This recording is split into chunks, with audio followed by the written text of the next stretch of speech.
Ladies and gentlemen, good afternoon and welcome to the 2pm Newscast on Royal FM 88.4, our top stories.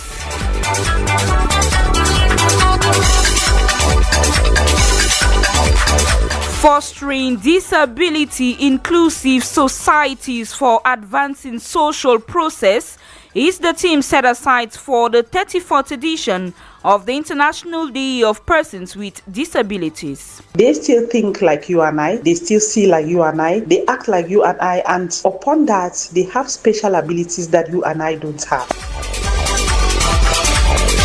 The dry season is here, and to stay safe from all health issues that comes with it, health experts recommend hydration. You will get details in this newscast with Glory Ngange. Out of the country, lawmakers in Kenya have identified a disturbing trend of misconduct in their country. And in sports, the Cameroon Football Federation has homologated the Bamenda Proximity Stadium to host Elite 1 and 2 games during the 2025-2026 season. Those were the major stories. It is a renewed pleasure, ladies and gentlemen, to have you. We begin with politics. Cameroon's Ministry of Territorial Administration has, in a fax to governors, launched an urgent nationwide exercise to identify areas for the creation of new divisions and subdivisions. According to the directives signed yesterday by Minister Paul Atanganji, the process will improve governance and strengthen administrative presence across the country. Evans Williams Jobati, together with a legal mind, assess this possibility in this report.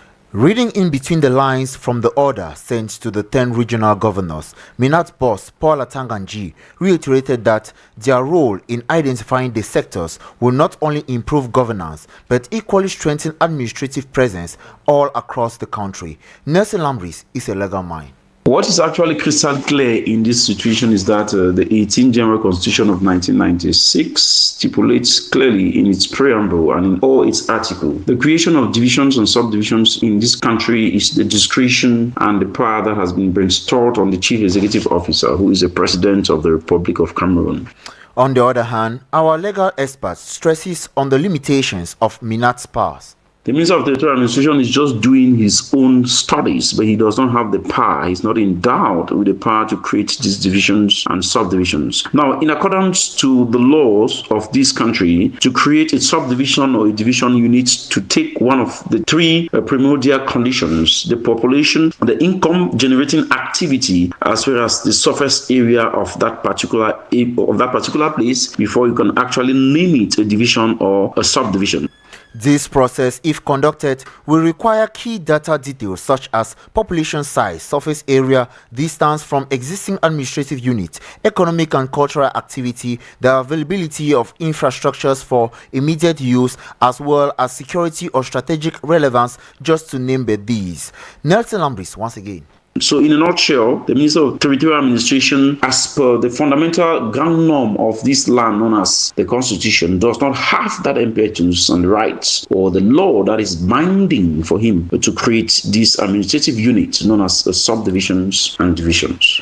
As we all know, Cameroon currently has 10 regions with 58 divisions, out of which are found 374 decentralized subdivisions made up of 315 municipalities, 45 urban districts, and 14 urban communities.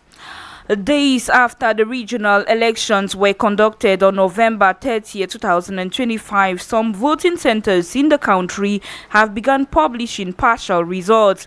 In the South region, the CPDM raffled all spots for divisional delegates and regional councillors, as well as representatives of traditional rulers, which stood at 90, 70 and 20 respectively.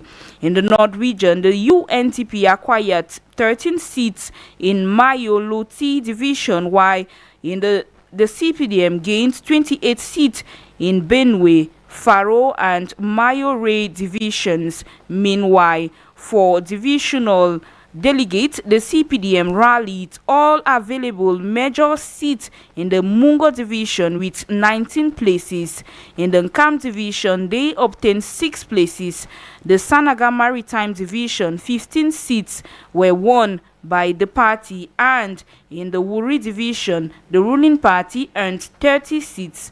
As it stands, the other regional polling stations or centers have until midnight today to publish theirs, with the next step being the election of the executive regional delegate on Tuesday, December 17, 2025.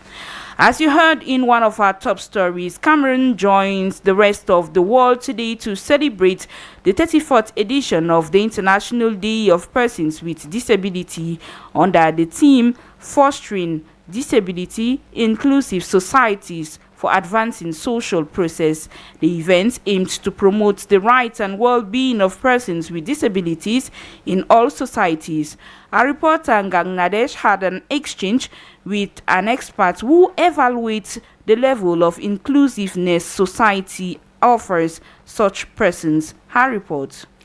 Inclusion of persons with disabilities is not a privilege, but a fundamental right as citizens and as human beings.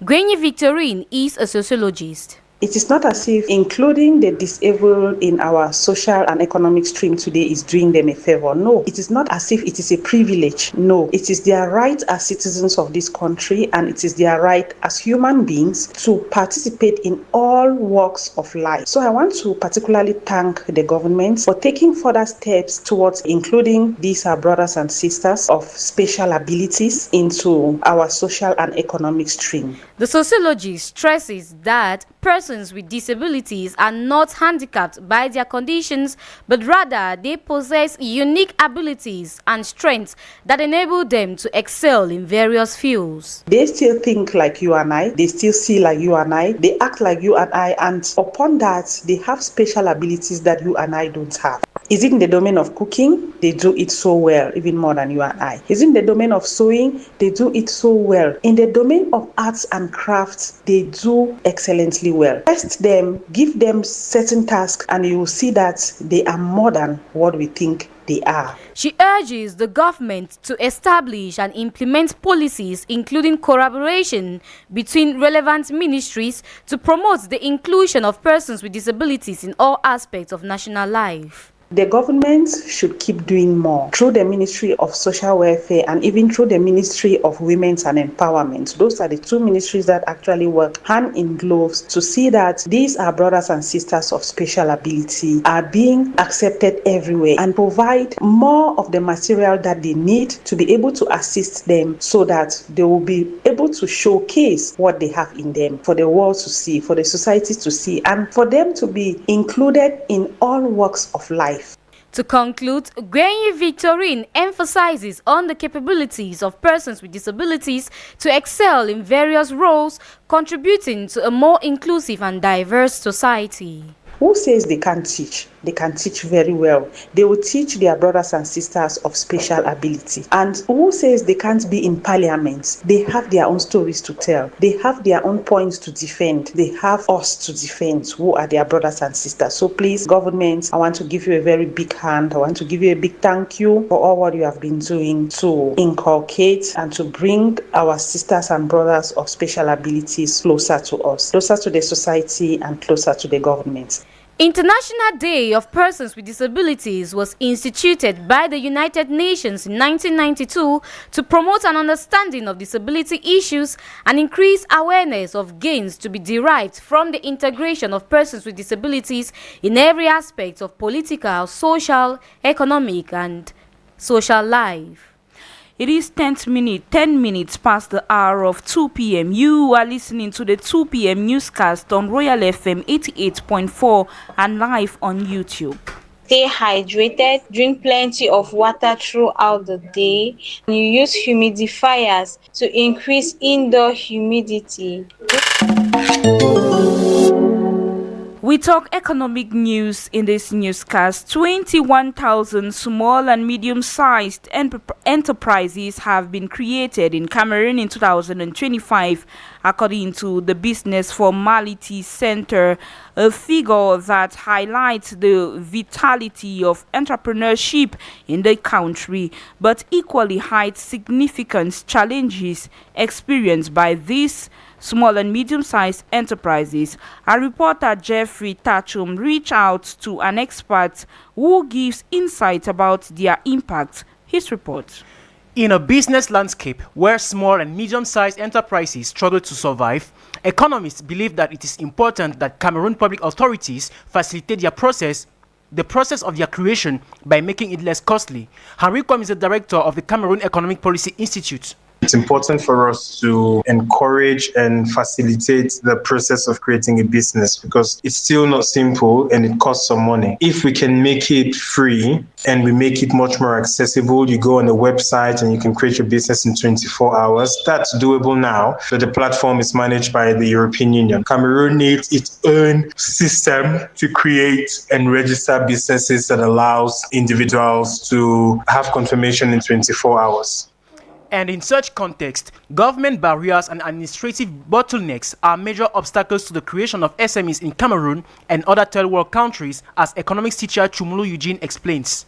Government policy through taxation. Tax rates in Cameroon are very high and it is a challenge for enterprises and even for others who are aspiring to get into this activity. It scares many investors from coming in. Creating enterprises requires a lot of documents. There's administrative procedure. It is complicating and it takes a lot of time. And for that reason, the government needs to look into that. As a result, the Cameroon Economic Policy Institute recommends more implication from the government in this regard. Henry Kwam once again. Government policy through taxation. Tax rates in Cameroon are very high and it is a challenge for enterprises and even for others who are aspiring to get into this activity. It scares many investors from coming in. Creating enterprises requires a lot of documents. There's administrative procedure. It is complicating and it takes a lot of time. And for that reason, the government needs to look into that. Small and medium-sized enterprises have the capacity of impacting the socio-economic climates of Cameroon. Therefore, there is an urgent need to tackle their problem and improve economic growth. We now move to this feature story. The dry season is here, and from past experiences, several health problems are usually developed or decline during this period. This is often as a result of rising temperatures and dryness, leading to dusty environment. Health experts have been highlighting some health conditions that are often recorded. One of them spoke to our reporter Glory Ngange, who now details out. Individuals with health conditions affecting the lungs and airways are prone to more risk during this dry season, as explains Asangbe Fina, a medical expert.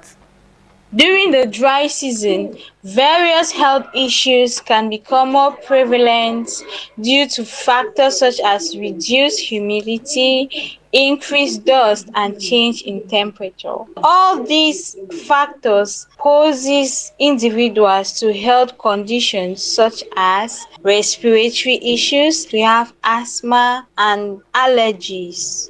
Apart from respiratory problems, several other disorders come along with the dry season.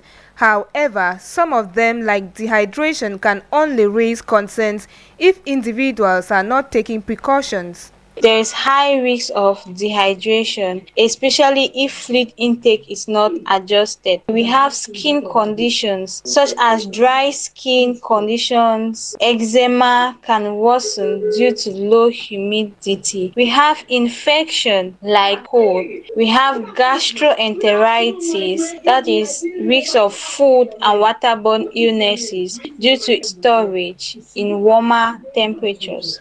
Fortunately, these conditions, ranging from respiratory difficulties to skin dryness, can be managed by using the following tips highlighted by the health experts.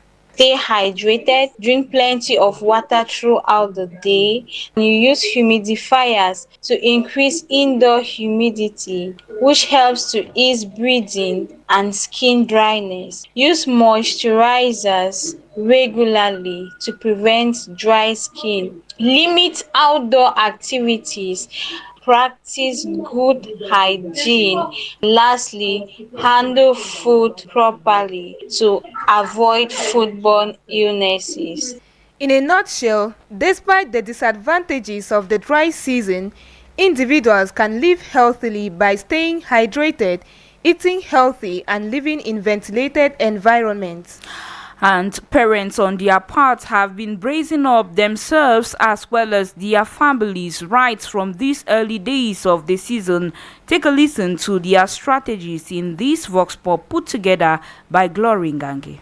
It's quite true that the dry season is coming with a lot of diseases and illnesses such as cough, flu, and dryness. So the best solution I'm offering is, first of all, protecting the skin of my children. I use this local mayanga because I believe very healthy, and I also wear them covered dresses, not exposed chairs, no, nothing of that sort. And I always apply this common balm on the chairs before putting on the clothes. I prepare my son for the dry season by making sure he drinks a lot of water, and I moisturize his skin morning and evening. I also apply lip balm to protect his lips, and I make sure he wears face mask whenever it's dusty. I also keep our home clean and give him more fruits and vegetables to strengthen his immunity. I usually make sure to cover my children with pullover because when there is dust, I don't want them to catch cough, neither having catarrh. And I always make sure for them to bathe in the morning, bathe in the evening. Every morning they usually take tea. So when they come back,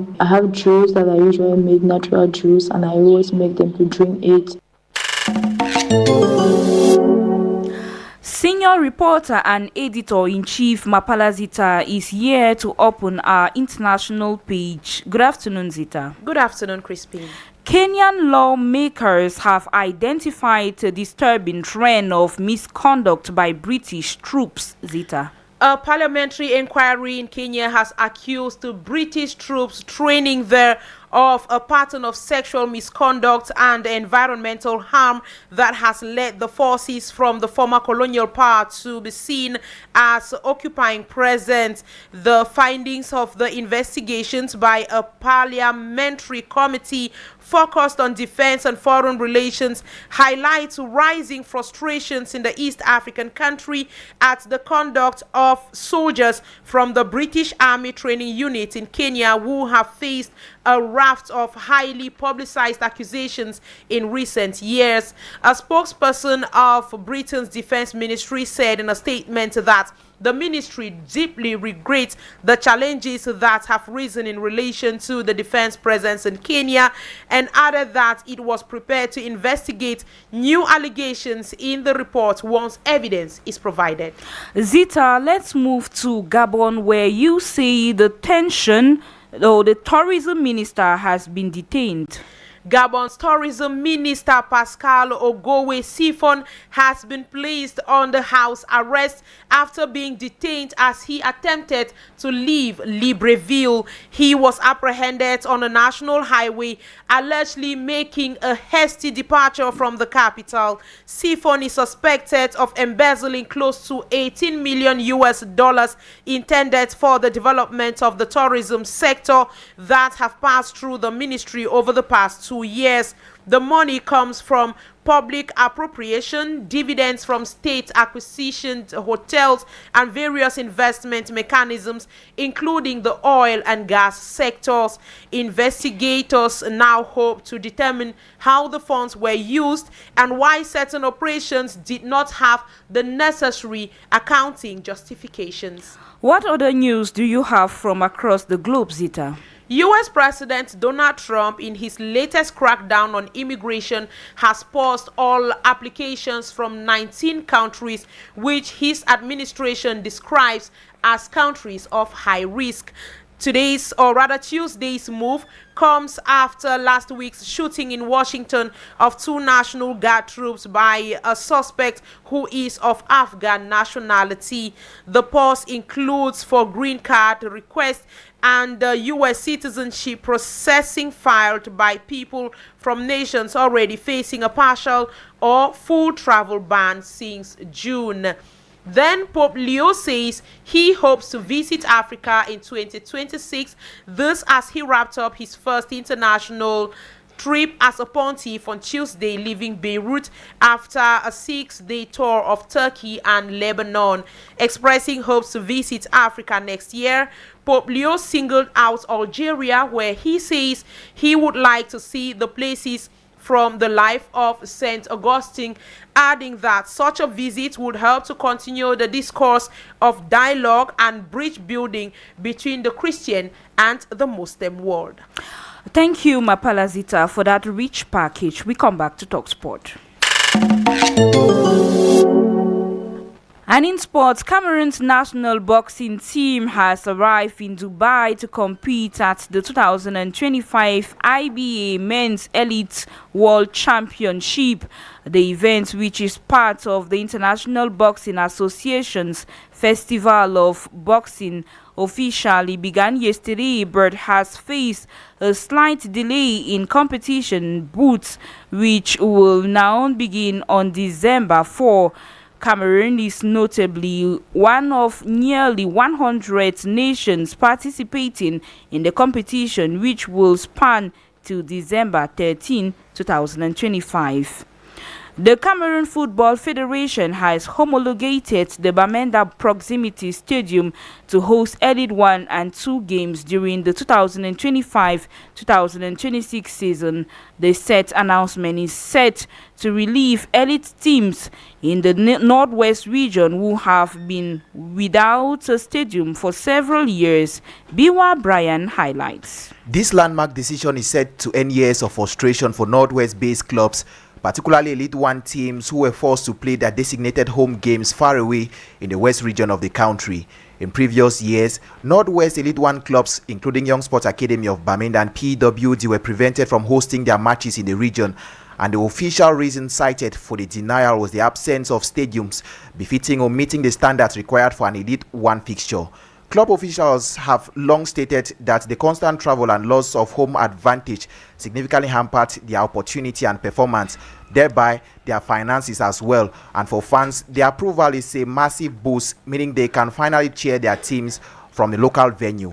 The return of professional football is expected to reinvigorate the regional sports economy and restore the crucial home field advantage that local clubs have desperately missed for several years. Notably, the region currently has PWD of Bamenda Bafmeng, Gokitunja United and Aitambong FC of Nkambe as the only elite teams in the region.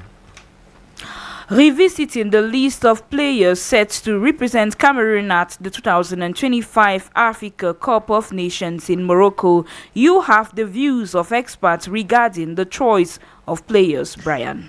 The overall squad averages 25 years of age, a relative young squad, and for this reason, some opinions suggest Cameroon's ambition should be far away from winning the 2025 African Cup of Nations. To look for our international media outlets that also broadcast our national championship. What we have here in the country is good, but I think that it should also look for a step forward to sell more the visibility of our local championship.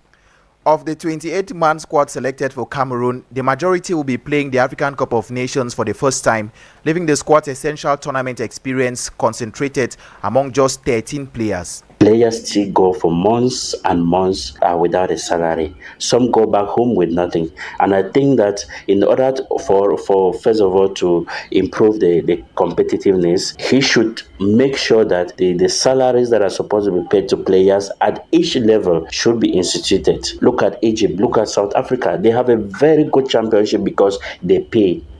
Although the squad includes several newcomers, it notably includes numerous household names like Vincent Abubakar. This signals a significant generational shift, a transition that some observe and argue that it is premature to introduce such a shift. Despite the omission of the core members, a different perspective holds that replacing the core players with a new generation is handy and worldwide strategy designed to build a foundation that is likely to bear fruits in the near future.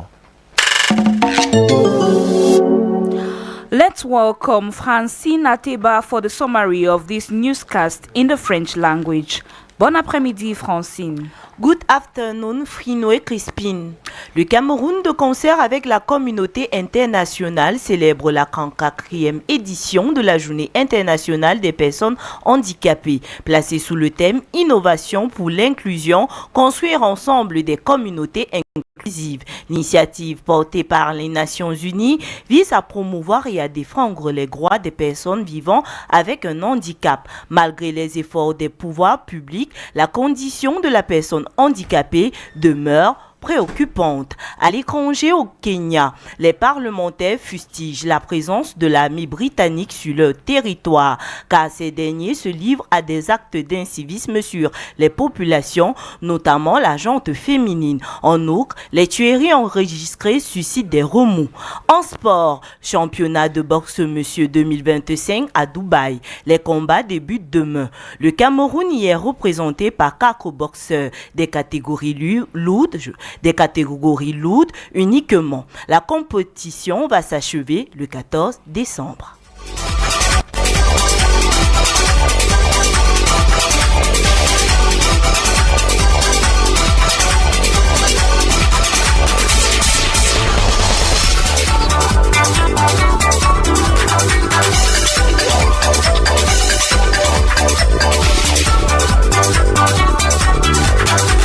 The 2pm Newscast was technically assisted by Ulrich Kamwe, our sound engineer and studios clerk, video editor Brian Bida, producer Jeffrey Tachum, news editing Mapalazita, editorial coaching Abel Bila Samari, coordination Roger Kiek, general supervision the Reverend Pastor Bisai Emmanuel Noel. For presentation, I have been Frinwe Crispin. Up next is Sport R, a presentation of Biwa Brian.